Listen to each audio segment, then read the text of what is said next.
Berpulangnya aktris, politisi dan juga akademisi Marissa Haque yang begitu mendadak di usia 61 tahun pada Rabu 2 Oktober kemarin meninggalkan duka yang begitu mendalam bagi keluarga, terutama sang suami tercinta Ikang Fauzi.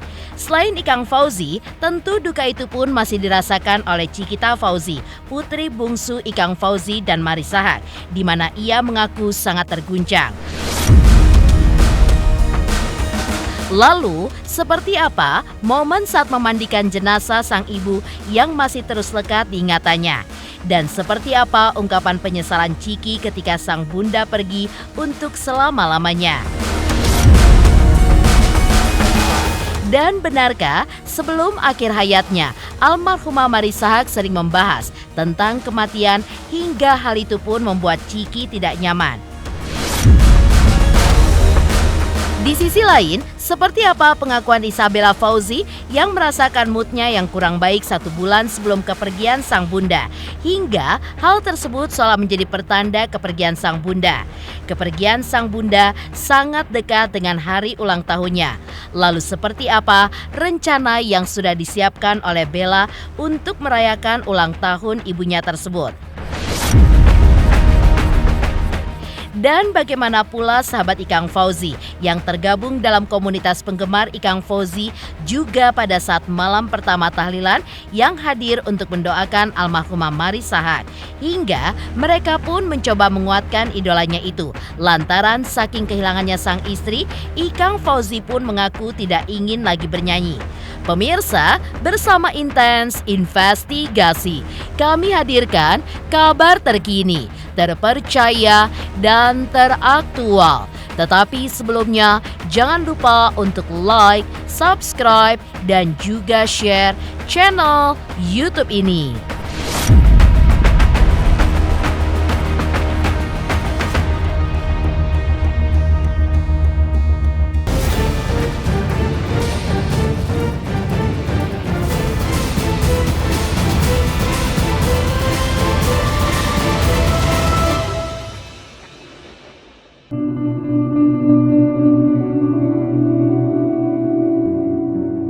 Ya, sebagai anak bungsu, Ciki Fauzi mengaku bahwa ia sangat terguncang saat kepergian sang ibu yang begitu mendadak.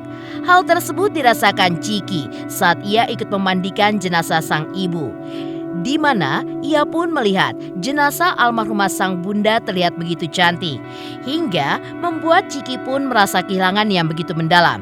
Mengingat momen itu adalah momen terakhir dirinya bisa melihat langsung fisik sang ibu meski sudah terbujur kaku. Apalagi setelah 1 hari kepergian sang ibu, Ciki pun juga merasakan banyak gejolak penyesalan yang ia rasakan. Lantaran ia pun jarang menyempatkan waktu untuk berbincang dengan ibunya karena sibuk. Padahal sebelum akhir hayatnya, sang bunda pun kerap kali ingin berbincang dengan dirinya, walaupun sekedar di meja makan saja. Namun sayangnya, Ciki pun justru mengabaikan hal tersebut hingga penyesalan yang hanya bisa ia rasakan pada saat ini. Allahu Akbar. Allahu Akbar. Allahu Akbar. Allahu Akbar.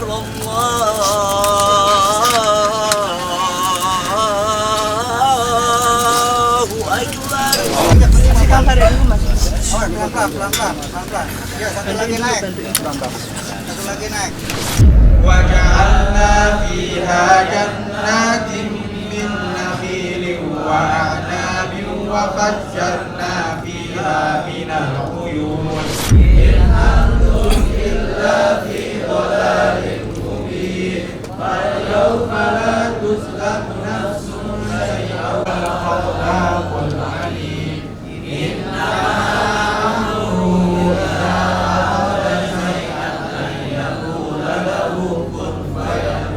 Cuma kalau kemarin saya terguncang banget karena saya menyaksikan saya gendong ibu ketika terbujur bawa ke UGD sama ayah. Terus saya mandiin, momen mandiin tuh saya bilang tak bayang dulu. Aduh, cantik banget, ibu saya cantik gitu. Jadi suka tulis gitu ya, cantikku gitu. Jadi ya pas mandi ibu tuh aku cantik banget kan, saya tuh nyesel sih kalau aku jangan ngobrol sama ibu, saya tuh sibuk sendiri. Padahal ibu tuh kemarin kan sini dong ngobrol sama ibu, bentar bu lagi ngerjain ini nih buat konveksi, saya usaha baju Cikigo gitu. Saya tuh bentar bu, terus akhirnya ibu udah ke atas, saya ibu tuh bentar sini dong di meja makan ngobrol sama ibu, kita kan nggak berdua, ibu kangen. Saya banyak abaikan, itu nyesel banget mbak pas mandiin tuh, itu gejolak dahsyat banget mbak, dahsyat mbak. Ini pelajaran juga sih buat semua orang yang masih punya ibu, please prioritasin ibu kamu, jangan banyak ngelawan, jangan kayak saya jadi banyak penyesalan gitu loh mbak. Saya tuh masih ada rebel-rebelnya ke ibu dan saya merasa gak akan mungkin kita buat semuanya, yang penting tuh kayak gak tahu lah, saya tuh merasa saya kurang optimal punya waktu sama ibu.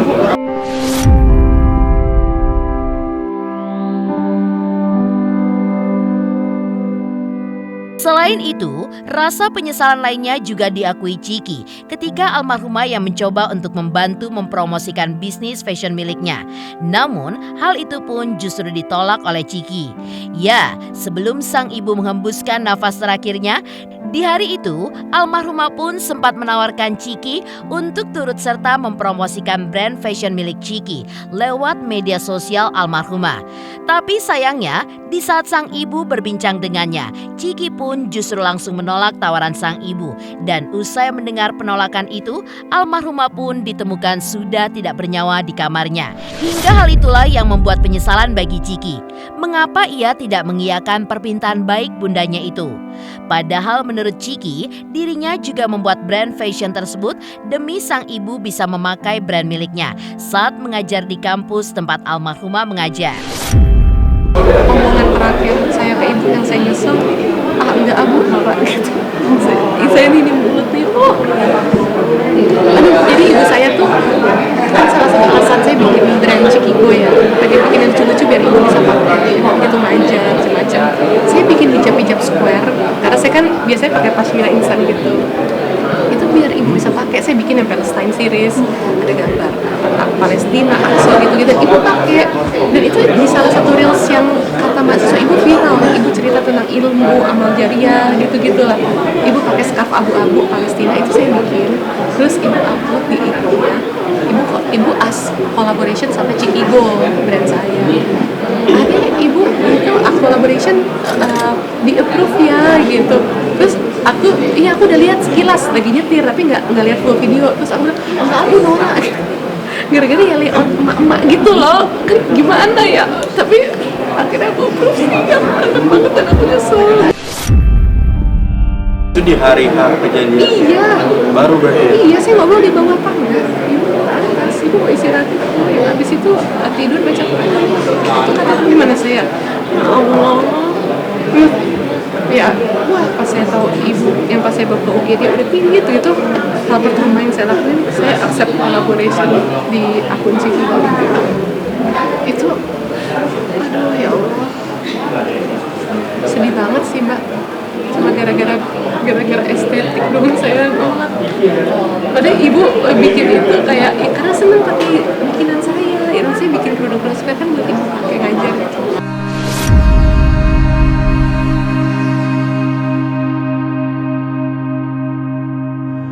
Saat ditanya terkait dengan caranya berdamai dengan situasi dan kondisi pada saat ini, menurutnya Ciki sendiri mengaku masih kebingungan hingga sampai saat ini. Karena semua hal terjadi begitu cepatnya. Mulai dari melihat langsung sang ibu yang sudah tidak bernyawa di kamar, membawanya ke IGD, memandikan jenazah hingga mengurus jenazah ibundanya, membuat Ciki pun hingga saat ini masih belum mendapatkan ruang untuk berduka. Bahkan di hari kedua tahlilan yang digelar itu pun, Ciki seolah masih merasa bahwa sang ibu kini seolah sedang pergi keluar kota dan belum kembali. Gimana tahu mas, saya aja masih mirna. Ruang berduka aja belum ada mas. Ya Allah mas, ini semua intens mas. Dari saya nemu ibu saya, mas udah nggak tenang. Dibawa ke IGD, udah dipastiin sama dokter. Terus tiba-tiba harus lulus ini terus mandiin, habis mandiin makanin apa, terus cari ini semua ya, tenda apa gitu di situ kan. Saya sama kakak saya dibantu sama tante sama om. Masya Allah, alhamdulillah banyak bantuan dari keluarga. Cuma semua itu serba intens, serba terjadi terus masjid, cari makan apa, pulang ada tahlilan lagi, ayah banyak buka buat ibu. Terus dari situ pas malam ya ayah masih harus ditemenin gitu. Dan kemarin Masya Allah tiba-tiba datang Om Ferry Sahri mijetin ayah sampai ayah tiduran di sini karena kalau di kamar kan masih kayak gimana gitu, masih ngerasa ibu nih mungkin kayak masih keluar kota aja gitu, nanti mungkin balik gitu karena emang enggak.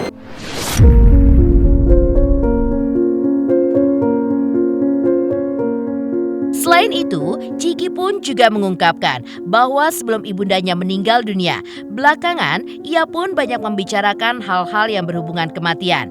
Apalagi ibundanya pun sempat mengungkapkan memang ingin wafat lebih dahulu daripada Ikang Fauzi, karena menurut almarhumah dirinya tidak sanggup jika harus sendirian tanpa ada suami di sampingnya. Dengan banyaknya percakapan tentang kematian tersebut, Ciki pun juga mengaku sempat merasa tidak nyaman, bahkan selalu mengabaikan ketika sang ibu mulai membuka topik tentang kematian. Iya, dan saya nggak nyaman, saya abaikan.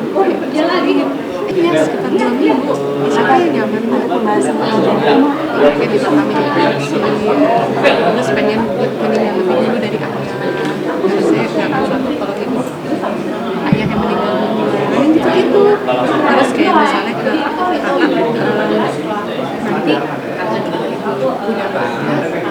kasihan rumah kalian jaga gitu kalau rapid ini dijalankan dia namanya tempatan otak itu asli cuma lagi geser ke ini harus selalu bersih ya makanan terus toples ini sih diisi kerupuk ayah suka makan belum gitu ya iya gitu itu biasanya ibu yang isi kesukaan ayah kalau ibu udah nggak ada ibu terus kayak di suatu situasi jangan lupa nanti lagi udah nggak ada masakin nasi ayamnya sama beras merah iya kayak apaan sih bu nggak usah ntar kalau ibu ini kita juga masakin kok gitu lah kayak.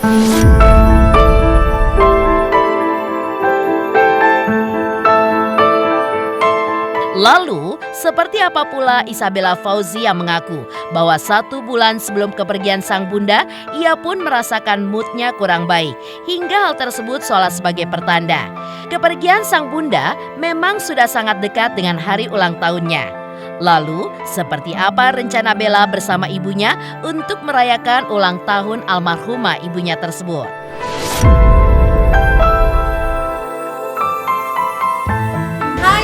Saya mau ngingetin, jangan lupa saksikan Intens setiap hari Senin sampai Jumat 5 kali sehari dan hari Sabtu 3 kali sehari. Dan jangan lupa juga di like, komen, dan subscribe. Bye-bye.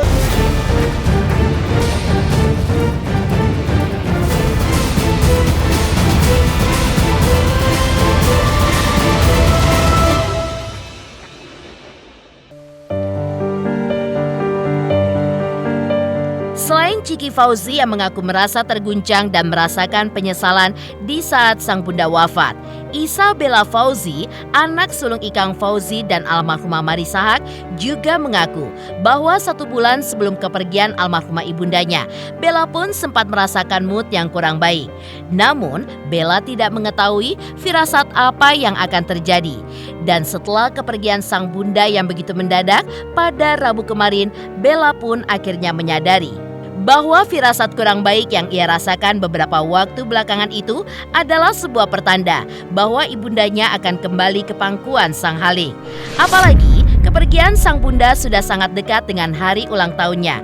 Hingga Bella pun juga mengungkapkan sudah ada beberapa rencana bersama ibundanya untuk merayakan ulang tahun ibundanya tersebut.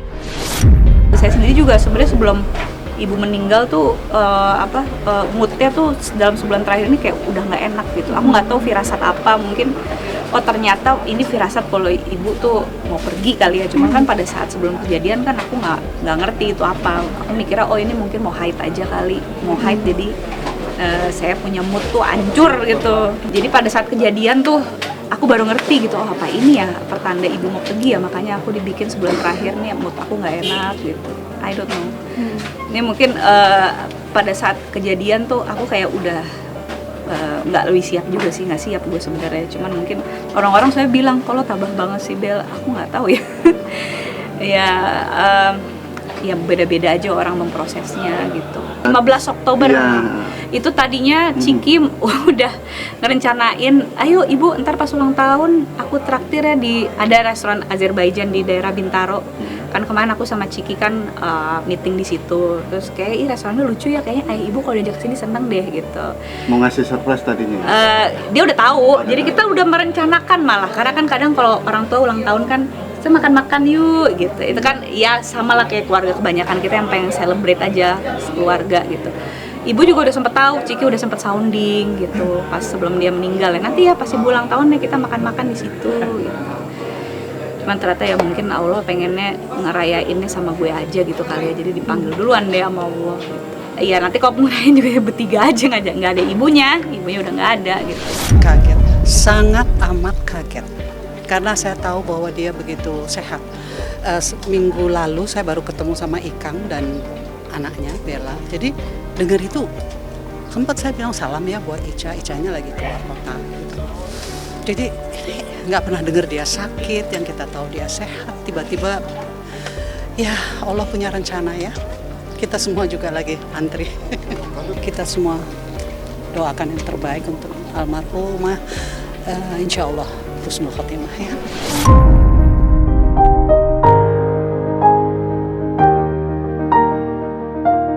Dalam pernyataannya dengan tim intens investigasi usai menjalani tahlilan hari kedua, Bella pun juga mengungkap bahwa ia merasakan kesedihan yang begitu mendalam, walaupun banyak orang yang mengatakan jika ia terlihat sangat tabah. Apalagi Bella pun juga mengungkap bahwa sang ayah dan sang adik sempat menangis saat hari pertama tidur tanpa kehadiran sosok Marissa di antara mereka. Iya itu, pas malam ya kerasa lah, apalagi bapak gua biasanya dia tidur di sebelahnya istrinya gitu kan. Kemarin kita tidur bertiga karena banyak orang-orang yang pesan juga kan ya, kalau malam kan orang udah pada pulang apa segala macam, ayah tuh harus ditemenin gitu. Dan emang malam pertama tuh itu ya masih lah nyesek, nangis, adik saya juga nangis gitu. Terus sampai mereka berdua bilang ke saya, Bella kok tabah banget ya. Sebenarnya nggak tabah juga sih, cuman ya gue aku emang harus berpikir jernih aja gitu. Aku tidak bisa melakukan ini sendiri ya kan, kita ya sekarang tinggal ayah, Ciki, aku, kita cuma tinggal bertiga aja, jadi kita berusaha untuk kompak dan saling ngebantu aja. Kalau kalian masih ada orang tua guys, please dijaga orang tuanya, disayangin, dikontak. Kalau misalnya udah nggak ada, dikirimin pakai doa, karena ya cuman itu yang bisa nolongin mereka kalau udah nggak ada sih. Dan kalau masih ada, sering-sering tanya kabarnya, dijenguk lah gitu, jangan pas kalau mau aja baru dijenguk ya, tapi kalau bisa sering mungkin kunjungin orang tua kalau kalian masih punya. Sayangin orang tua kalian guys, waktu nggak ada yang tahu kenapa. Nggak pernah terdengar sakit ya, makanya mungkin Kak Ikang dan keluarga shock banget sih, jadi makanya sampai pingsan 4 kali katanya Kak Ikang. Jadi kita khawatir juga sih dengan Kak Ikang, mudah-mudahan kuat nih habis ini. Kelihatannya Ikang terpukul sekali dan saya nggak nyangka impactnya sedemikian dahsyat gitu ya, karena besarnya cintanya, rasa cinta dan sayang Ikang yang demikian tinggi dan dalamnya, jadi ya itu sampai seperti tadi. Makanya saya udah permisi, saya pikir udah gitu, tapi saya kepikiran, makanya saya datangi lagi gitu. Saya minta Ikang ya semoga dia kuat ya, dia tabah gitu ya.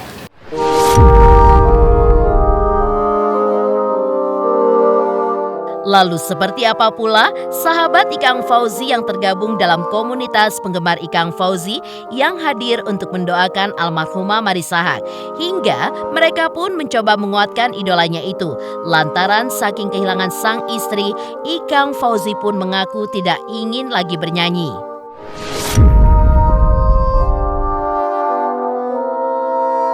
Selamat untuk intens investigasi karena sudah mencapai 3 juta subscribers di YouTube. Sukses selalu and all the best. Oke.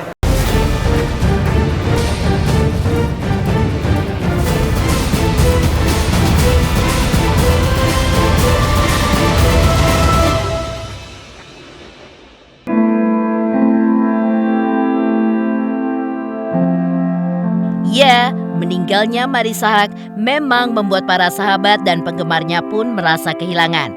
Apalagi yang mengikuti perjalanan almarhumah di dunia hiburan hingga dunia politik. Tentu merasakan bagaimana sedihnya ketika harus kehilangan sosoknya. Seperti yang dirasakan oleh komunitas Sobat Ikang Fauzi yang hadir di acara tahlilan kemarin, di mana mereka pun sudah dekat dengan almarhumah, bahkan sudah seperti saudara sendiri. Dan mengejutkannya, sahabat Ikang Fauzi pun mengungkap bagaimana dampak dari terpukulnya Ikang Fauzi yang kini harus berpisah untuk selama-lamanya dengan sang istri. Di mana Ikang Fauzi mengaku tidak ingin lagi bernyanyi, padahal rocker berusia 64 tahun itu pun sudah memiliki jadwal manggung untuk beberapa waktu ke depan. Lalu seperti apa support sahabat Ikang Fauzi agar idolanya itu tetap bersemangat dan kembali berkarya? Shock banget ya, sampai terakhir ngobrol aja kayaknya dia udah gak punya semangat untuk nyanyi. Kita barusan udah semangatin, pokoknya harus tetap nyanyi. Kita udah bilang saya gak mau nyanyi lagi. Saya 38 tahun sama, udah lebih tua katanya daripada hidup dia sama bapaknya. Makanya itu kita sedih banget. Udah gak punya semangat nyanyi, padahal udah ada jadwal nyanyi. Tadi hanya bilang udah gak punya semangat untuk nyanyi. Semoga husnul khatimah diterima Islamnya, masuk ke dalam surganya Allah.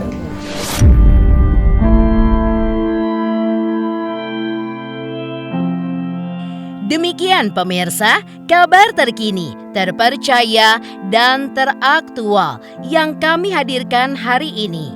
Saksikan terus Intens Investigasi setiap hari Senin sampai dengan Jumat, tayang 5 kali sehari dan Sabtu tayang 3 kali sehari, yaitu pada pukul 11 siang, 12 siang, 3 sore, dan 6 sore. Tentunya hanya di YouTube channel. Dan pastikan jangan lupa untuk like, subscribe, share, dan komen channel Intens Investigasi.